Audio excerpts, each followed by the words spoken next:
Welcome to Module 2.1, Week 2. I want to encourage you, before you get started on Module 2, if you haven't done so already, look at these announcements.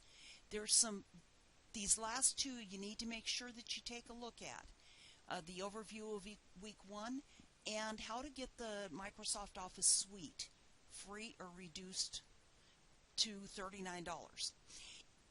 Beware, if you decide to use the free one, you're not going to have all the features you need for this class. Plus, when you're no longer a student, you will not have access to it. So let's go on to Module 2.1. So I'm going to click on Modules, and I'm going to go down here to 2.1. First thing you're going to do is read this game plan. Please, it's important.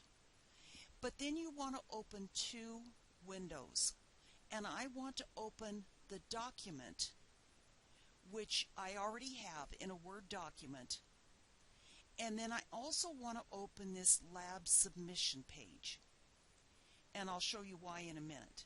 So I'm going to open this one, and if you take a look here, I'm going to snap that to one side of the screen.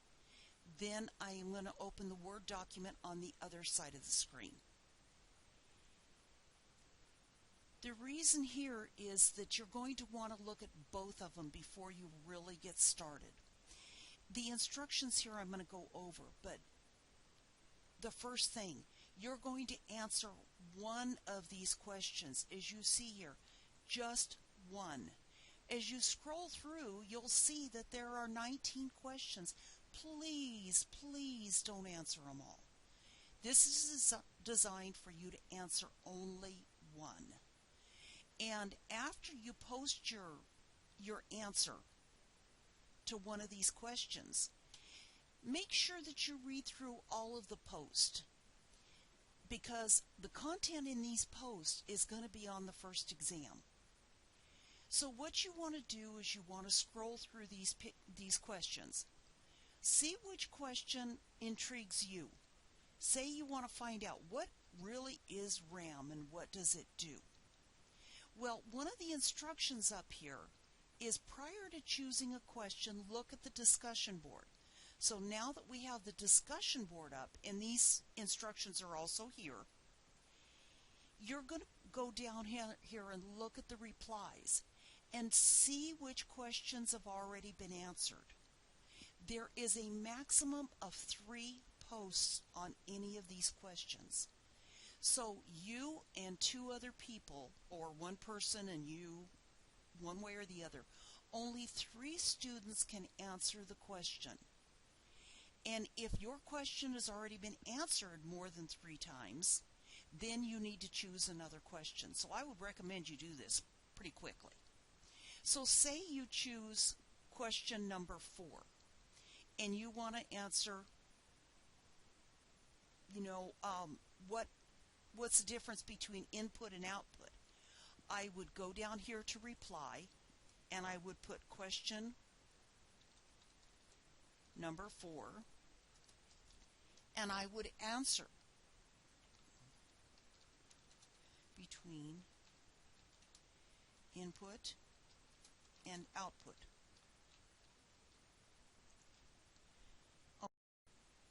As you can see, I did not put the answer there just because I'm going to let you do that. Now, if you're scrolling through here and trying to decide which question you want to answer, and you see question 4 has been answered already, your instructions up here at the top say if someone has already posted it, reply to their answer. So what I would do is I would hit reply, and I would put my answer to what is the difference between input and output. So this is how, I don't want you to start a new post. Otherwise, we're going to have question 4 all over this discussion board.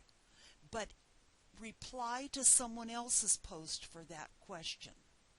Okay, I hope that that's clear. So once again, please make sure that you do not answer all of the questions. I mean, unless you really, really want to, but it's not necessary. All you're going to be graded on is 1. Now, this discussion board is different than the previous discussion board because you don't have to go back and reply to anyone. This is used so that you can make sure that you can use this to study before exam 1. So hopefully this will help you.